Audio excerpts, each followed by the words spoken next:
Hey guys, welcome back to more AFK Arena. In today's video, we have a special treat to talk about Merlin. We have Arty here to just lend us some of his expertise. He's done a lot of endgame testing with Merlin, so we're going to get some of the team comps that you guys might want to use. We'll talk a bit about PvE and PvP. Is that correct, Arty? Are we doing PvP as well, or are we doing that later? That is correct. We'll hit Okay. both on the same video. Okay, we're letting all the PvP secrets out as well. So, Arty, welcome. Thanks for coming back on the channel. Really appreciate it. Do you have any words, anything you want to say, any shout outs you want to give? I don't have a whole lot. The only thing, if you're interested in what I do and my sort of content, r/AFK Arty or u/AFK Arty is where I post all my content. I've been a little slow the past month, but I'm picking it back up. Gonna keep up supporting the community. And I'll leave that linked in the description, so if you want to check him out on Reddit, you can go check that out as well. So, you've done a lot of testing. I think we'll kick it off with some PvE formations. Or we'll start off with just your general thoughts on Merlin in PvE first up. Okay. Going off the bat, the character himself, in comparison to other dimensionals, I'd say is in the upper echelon. I think his best comparison to any other dimensional would be Arthur, to where that dimensional is not going to directly, super impactfully change the fight, but through subliminal supporting, the fight will go much better and you'll notice it in comparison to not having. Overall, investment-wise, he seems to require a very heavy investment. His plus 30 is very potent when it comes to healing multiple characters. Given he's a support, I think he could work quite well under max. But as you grow further and further, he gets far and far better. It's the same with his plus 9, where being able to immediately cast his ultimate. Definitely. And what sort of teams in general have you found the best success with him? For PvE, I've found his best two sets are usually some form of Ain's Arthur set or a Grez Alna set. He plays extremely well with very tanky front lines, given his healing and damage mitigation stacks on top of theirs already. Yep. So any sort of Arthur, Mezoth, Grezul, even a character like Gorvo can play very well with him as they get more mitigation. Yeah, sick. And what would your basic lineups be for the Arthur Irons team with him from your testing? I'd say in general, he tends to fit into a fourth supporting slot. So you usually want to go Ain's Arthur Albedo as kind of your Ain's core. Yep. Put him in as a fourth. And then given you have a lot of characters to work with, either a Mortis or a Zafrael would probably be your best bet. Yep. But if you're playing on a budget, a Feral, a Joker, some other just more niche options based on the stage are always quite effective. Yeah, solid. Just a solid team core anyway. But yeah, like you said, he just adds that extra support for that front row just to keep him alive, especially in the Irons comp, just so Irons can do his thing. And I was just going to say for the Grezul team, what sort of formation would you be looking at there? Since he fills up both a healing role and a supportive role, you usually would take him out of a spot like Silas or Desira if you're using either one. Yeah. And instead, the heroes that you want to play with them would be C, so either like an Odin, a Pharah, a Tassi. You usually don't need much damage amp, but if you do, Mortis is also quite effective here. Yep, definitely. That's all right. And let's actually have a run and see how this goes against this team. I don't know how it's going to go against this team. I'm just curious. We're on Kiasma's account, obviously, because everything is maxed. And you can get a feel for that Grezul ramping up. And I mean, he does it well. And that ult, though, the mitigation. You can see even Tassi is blinking on Merlin, and your team's just living. Yep. They're just not dying through much of it. Yeah, finally Olina drops. The good thing about Merlin is he's almost at no health, but he'll still go to his owl form, worst case, if he has to. As long as that Grezul doesn't die in this kind of comp, we're pretty much set. And there you go. There you go. Didn't even check the matchup. Just went straight into it. But let's check the stats. And a good chunk of healing as well. But it's not just the healing as well. Like that's something that sort of gets left off of charts is the mitigation, because the mitigation's huge as well.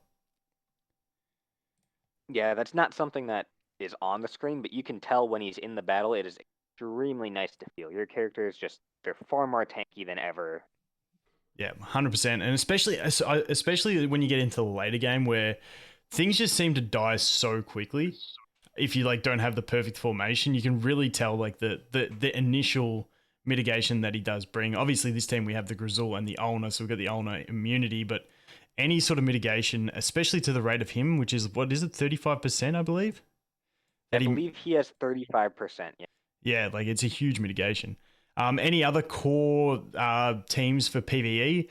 Like for me, I feel like especially for more early game players who aren't quite at 5 teams and stuff like that, he can slot into just about anything. Especially early game when you've got a main carry, when he can just protect that main carry. I think he's perfectly viable for that sort of stage of the game as well. But any other sort of niche, more constructed PvE teams? I don't think so, at least at the exact moment, given we're only a day, 2 days into him. But as Yeah, you said, he is a hero who you can just kind of slot anywhere and feel at least nice about him. Given his immunity, you can sometimes frontline him to tank a really core ability, and then have him immune for a few moments to help your other frontline tank. yep. Something like that Mezoth chop that normally one shots things, or something like that. What other abilities Yeah, are you? anything that just maybe like some form of Astrilda start where like the instant knockback and high damage, or Yep, some kind of Titus dive. Just having him die and be able to not actually die, similar to a can be very effective. yep, 100%. And moving on into PvP, which we'll just leave it in this campaign format to show the teams, but from talking to you before, you found him more exciting in PvP than PvE, is that correct? Very much so. This character seems to just shine in everything about him. The mitigations grow even more powerful as you get into where levels are equal. His healing is even more impactful as there's more health to burn through, and Yep. his immunity just it shuts down everything that would kill him. Yeah, it's definitely, you can tell like when something's like that powerful from mitigation and healing in a PvE sense, when your enemies are just weaker because they're the same level as you, it's obviously going to scale a lot better. And what sort of teams and what sort of teams do you like him in, and what kind of teams can you counter with him? Okay, I'd say my number one team with him, and the team you're going to see a lot in, is going to be Ainz, Arthur Albedo, and then Merlin and Desira. Desira specifically is around both the stack mitigation with Merlin. I believe it gets up to around 46%, Yep. either 46 to upwards of 50, as well as Desira ult. If most of DP and Arena is going to be enemy Ainz teams, and Desira ult directly shuts down enemy Ainz ultimate. Yeah, and have you found through with this Desire that she can normally get her ult off before an irons? Yes, specifically because if you look at your formation currently, what you want to do Oh, actually is you want to have have her? Desira behind Arthur. Yep. Yes. If you Uh, put Desira behind Arthur, she does tend to generate ult before an. Yeah, because that memory of hers is fantastic. But like you said, this just allows that front row to mitigate enough damage till Irons can do his thing. And that's against most other Irons comps you're talking for this one. Yes, it's against most Ainz comps, and also a lot of burstier comps are weak to it because of the super high mitigation. The Yeah, the 46+% damage mitigation just shuts down most really early dive. The best way to beat this team, however, some form of energy disruption, especially All Res, tends to do very well into it. yeah. Especially on Agrez because it's not relying on the burst, so it can take a drawn out fight as well. Yep, it'll take a drawn out fight and it'll stop Ainz from ulting, which is kind of a pretty big win condition for the team. Yeah, beautiful. Any other what? How does it work? How does he work against burst comps? This Like specific sort of team Iran up burst and against stuff like sorry, that. this specific team actually has a much higher win rate compared to the average Ainz comp, given the super high mitigation. I wouldn't call it stellar, especially in like Legends Championship PvP. But if you're talking like a standard 3v3 or 1v1 PvP, I think this would be really good given you have Barricade. Yep, got that extra save. And any other sort of formations you found him in? Does he like work in a burst comp? Like I couldn't imagine he would work fantastic in them because he's more of that defensive base, or any other He, sort of teams. he doesn't he doesn't work in a burst comp, but there was a very unique stall comp I found that countered one of the strongest PvP game currently. It would be a formation of Talene, Thorin, and then behind Talene I had Mezoth, and then Flora, and then Mer. Talene, Mezoth, we had Thorin in there. Yep, Last two, Merlin and there's Merlin and Flora. I had Merlin directly behind Thorin. Like that. Yeah, Yes, this that's team. tanky. Yes, this team was extremely tanky, and it matched up almost 100% win rate up against Alma burst sets. So that'd be Alma Iron, and then usually a very aggressive backline. Yep. It just lacks this team lives for so long because every single character has high mitigation or just lives.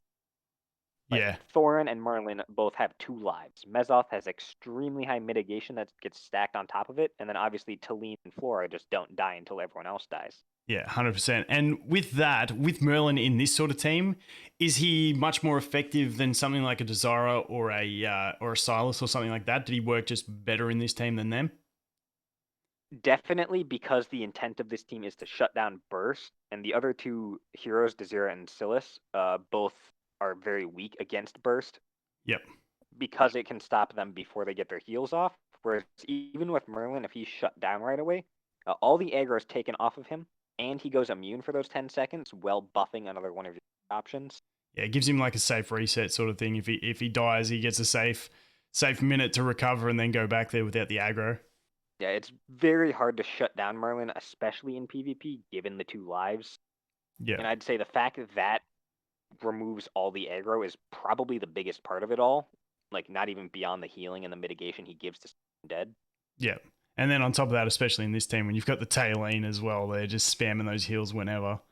And then the Mezoth, like, it's actually just a really tanky, annoying team. Like, I just hate to see that with the Flora. I just, I just hate seeing Floras, basically. I hate getting stalled out by it. It's extremely hard to burst through. I don't think I saw a single burst beat it. Beautiful. Any other niche teams that you found in testing? There was one fun one that I'm not certain of its viability yet. But if you've looked at PvP, a lot of players, especially in Region 14, have been really big on Lucretia Eluard cycle sets, or Yep. Lucretia Eluard style God Con. Yep. I found that Merlin Lucretia tended to do a very similar, if not better, thing. Given that although Lucretia, or the shield from Merlin, was very similar to an Eluard shield, and he had more total uptime and heals compared to an Eluard. Yep. The only thing you're lacking is that full team be invincibility, but you don't really fussed about that in a normal Lucretia team, are you? yeah. So this would usually be Lucretia Twin, Aziz Rowan. Twins, Aziz, and Rowan.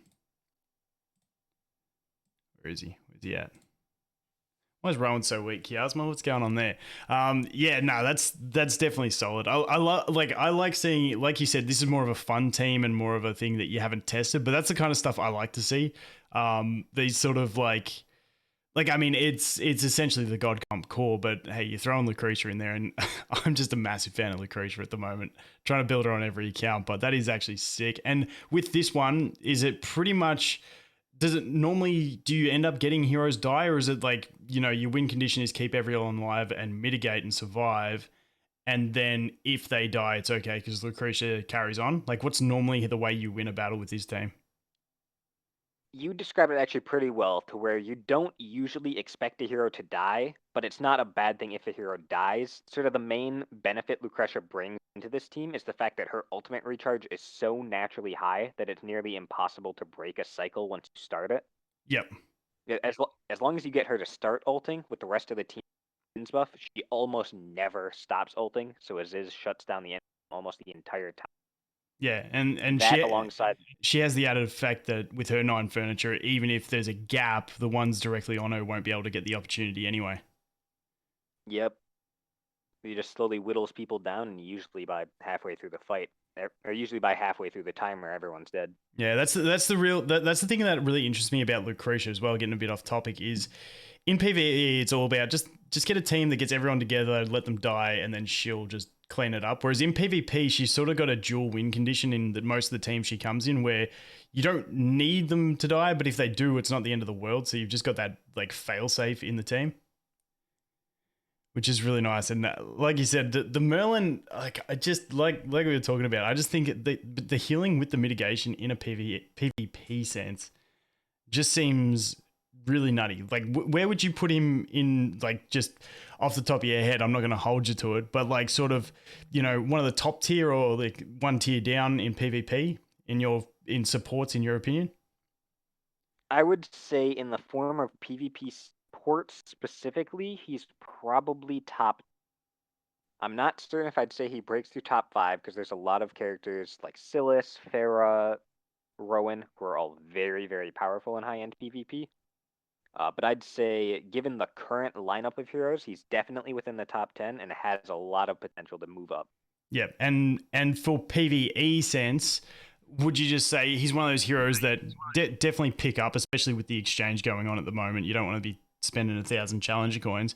Pick him up, and would you just say, what would your priorities be on dimensional signature items? Because obviously you're getting that stuff for the free-to-play players and the low spenders. You're getting that through the lab store. Would you put him like for PvE focused players, not PvP? Where would you put him on priority for signature items on dimensionals? With the signature items on Dimension, I think your main two are always Albedo and Ein. I think you definitely want to start off with those two. And I think the character he contests the spot with would be Arthur. Usually your third plus third would be Arthur, but I think he could definitely take that spot. Yeah, depending on the comps you're running. Yeah. Yeah, it definitely depends a lot on the deficit, but I'd say you either do Arthur and then him, or you do Merlin and then Arthur. Yeah, definitely. I don't think he falls anywhere further down. Yeah, and like you were saying with the furniture, not in probably your first window, but once you get a couple things to the limit they need, a few of those ones that you need to get to 3 furniture done, then you sort of sub him in a bit later on. Keeping in mind that it does take a long time for, especially free to play and low spenders, to get those furniture. It's going to be a slow ramp up time. Yeah, with Fern, it's always roster based. Like, you can always say, well, just put on Alma, Grezel, and every other meta character, but a lot of people don't have the time or the copies for it. Yeah. So it's always very account based. If you are a newer player and you're exchanging for Merlin, I think he's probably worth including on your starting list. Yep. Beautiful. Any other hot takes or predictions with Merlin going forward? A bit of a hot take somewhat is that I don't think he in PvE is going to be reshaping them. I think he is a good support for already existing sets, but I don't think that we are going to develop new around him yet. Yeah. I think in the future that may occur, but at his current point, he feels more of a PvE hero, but not a bad PvE. Yep. Beautiful. Beautiful. Well, thank you very much again for coming on, dude. Really appreciate all these insights. As you guys know, I'm not the smartest person in the world, but I bring the smartest people on. But I will leave a link to Arty's Reddit in the description so you can go check out there. He does do a ton of fantastic guides. If you remember that team building guide that we did where it had like, what was it, like 16 teams or something like that with all in-depth guides, that was one of Arty's. So definitely give him some love on Reddit. And any final words from you, Arty? Thank you for having me on, and thank you everyone for watching this. I appreciate your time, and I hope everyone has a great day. Awesome. Thanks for watching, guys. Hope you have an awesome day as well, and we'll look forward to seeing the next one. Cheers.